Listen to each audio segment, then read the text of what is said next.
Welcome back to the Engineered Angler. This is part 2 of the hybrid hair jig how-to video. Part 1 was unfortunately cut short by the GoPro. Thank you very much, Hero.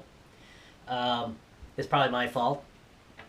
Before we were rudely cut off, I was going to go ahead and begin the finishing process to the jig heads.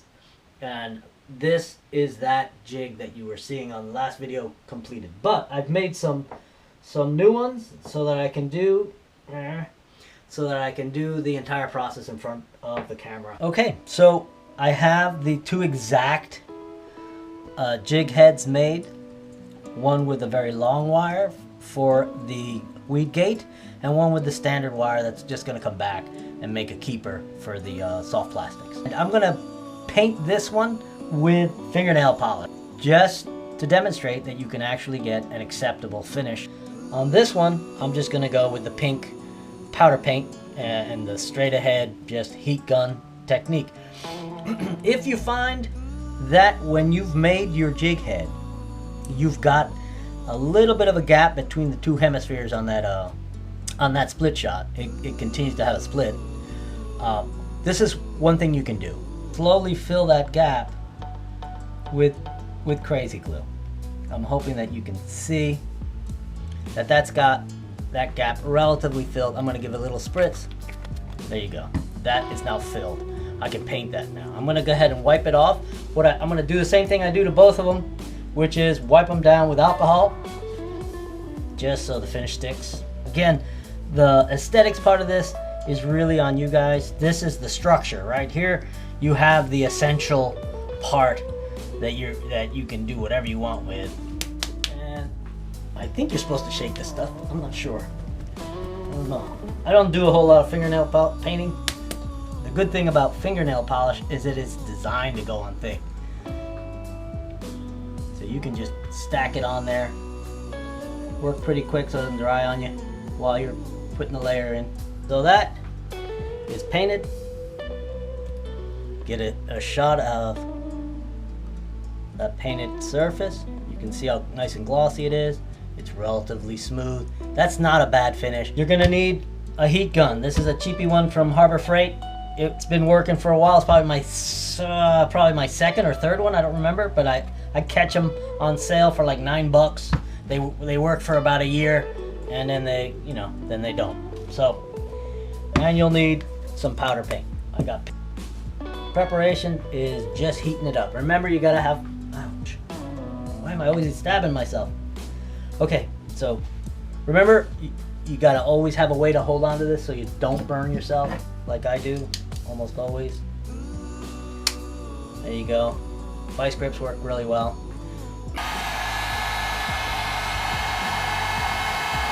Now you don't have to have it burning hot. Get it hot enough so you get some powder to attach itself. And then tap off the excess, and you see it already begins to sort of fill in the imperfections in the material and give you that nice color. So I'm gonna let this cool just a few seconds, just so it's not burning hot. I don't want it to pick up too much material on the next dip. You're gonna notice that the color is different when it's hot. You see it's more violet color. Okay, I'll probably give it 3 coats. Okay, this is dip number 3. All right, so there it is. That's pretty much the finished product for the head. So what I'm gonna do next is I'm going to go ahead and form that little back hook that is the keeper for the soft plastics. I use this little round needle nose. What I'll do is I'll go ahead and come back here, back to where the shank of the hook is still straight, but not too far back, and then I'm gonna roll the wire back over it and create a little hook. Just simple as that. You see, it's just a tiny little hook. I'll take a pair of standard needle nose pliers, and I'm gonna squeeze that down so it's a little tighter radius. You can see it's kind of real tight right there. And next, I'm gonna cut the excess off, just so I have about a 1/16 of an inch beyond the curve. So I have just a little bit of straight. Okay. So there it is. Now I'm gonna take the crazy glue, and this is just to hold it in place while I do the wrapping. I'm gonna put just a drop, twist it a little bit with the accelerator. Now it'll stay put while I put the hook dressing on and get it nice and whipped in. From here, it's just a matter of what your aesthetic is. My fly tying techniques are not exactly top notch. Jigs I'm making are not just for demonstration purposes. I'm gonna be using these things in a couple of days, so I'm not just creating a topic for a YouTube video. This is what I do. I'm just happening to video it and hoping that someone else can get something out of it. I'm going to start off with the white hair, and I'll cut off about 2.5 inches. So you see, it'll be enough to go past the hook about 1.5 inches, 1.25 inches. And I'm going to whip it in with this, I believe this is called a bobbin. I don't remember. I'm going to show you what a fly tyer I am. And then you kind of loop this in, finesse it where you need it, give it a little tug, pull it back so it's not fouling underneath the head. Okay, so that's the first one. Be enough to float out in the water and just pulsate and give that jig a little bit of life while it's sitting still. I'm gonna probably fast forward through some of this stuff so you don't have to get bored to death.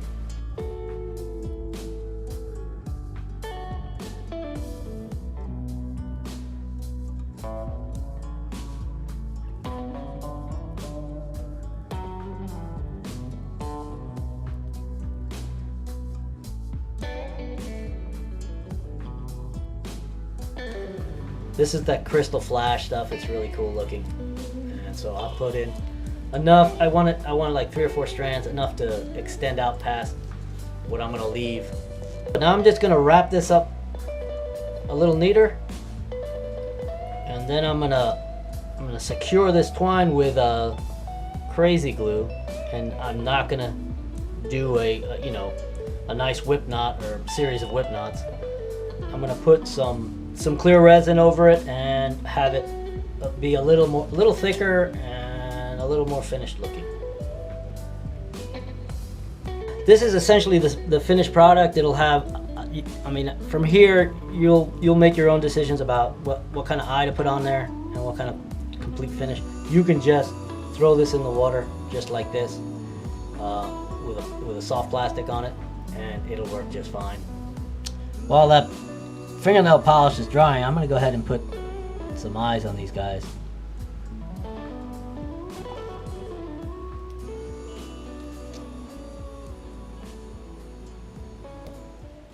Okay, I'm going to go ahead and put a little bit. This is UV Cure resin. This is 1 part UV Cure resin. I want to fair in the eyes. What the cool thing about this stuff is that you can really fair in those eyes so that it's all just one kind of round head, including the eyes.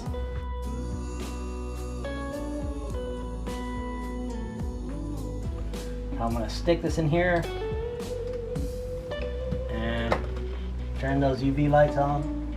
Turn this thing on, and I'll just pull in the UV light drum. Okay, get it turning. I've got the small one in the vise. This is the one that's going to have the gate. It's already painted black with the nail polish. What I'm going to do is I'm going to go ahead and only show you what you haven't seen. I don't want to do a bunch of redundant stuff on this video. So what I'm going to do is I'm going to go ahead and dress this thing out. I'll go ahead and bend this keeper hook or this keeper wire and set that up just like the other one. And then I'll dress out the hook. I'm going to do a little bit different. I'm going to put some a little bit of chartreuse in it because I'm going to use this in freshwater for bass. And I'm going to do all that off camera, and then I'll come back and show you how I bend this keeper. So there it is. That's my little jig. I got a little chartreuse on it. I continue to put on the flash. And now I'm going to show you how I do the bend. So what I'm going to do is I'm going to bend this wire toward the hook point. Okay, you don't have to get it totally bent, just give it that direction. That's where it's going to be. That spring action is what you're going to be using. That's your hook point, and your wire is going to come this direction. What I want to do, looking down on it, is to, if this is the wire, and I'm going to give it a little bend to the right, a little bend to the left, and then I'm going to give it a round bend at the end, bring it back, bring it over, and give it just a wrap and a half or 2 wraps. That'll create that little loop, and at that point you'll have the bend, it'll come back, you'll have a couple loops, and then you'll bend it down about 1/3 of the way up, and it'll go like that. It'll look like that at the end, and then once it's on the hook, just be certain that the very end of that gate does not go beyond your barb.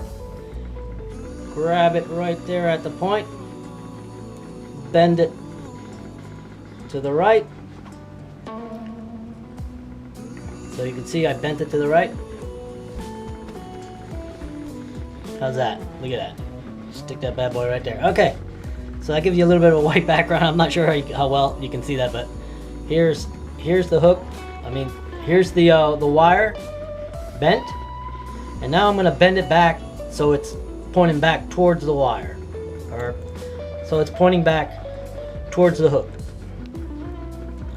Okay, so there's your little S turn. Now I'm going to go down here and I'm going to take it about 3/8 of an inch, and I got an eyeball for this kind of thing, so about 3/8 of an inch past the hook point, and then I'm going to go ahead and twist that wire around my point. Okay, and now you can see I'm creating that little loop. The next step is to bend over the tail and give it a wrap. So you'll have to just imagine that one. That's a little too close to actually do it on camera. I've crossed it over. Oh, my white background fell off. There. Okay, so there it is. You can see how I formed the loop. I'm going to go ahead and cut that little tag. Now we do the bend, which again, I'm going to go up about 2/3 of the way to this thing. So that means I'm going to come down 1/8 from the tip. I'm going to use my flat pliers for this, and I'm just going to bend it at about a 30-degree angle. You're going to have to figure that out on your own, but you can see the bend. Let me get my bib back on here. What you do is you place it right on there. Okay, that's the gate. So that does it. I gotta say, unfortunately, I miscalculated the drying time on this on this nail polish, so I kind of fouled it up a little bit. Put eyes on this, put a little bit of a clear coat. I'll probably trim the hair a little bit. It's just a little long for this little jig. I'll clear coat it, and then when I'm done, I'm going to take photographs of everything so everyone can see what they look like done.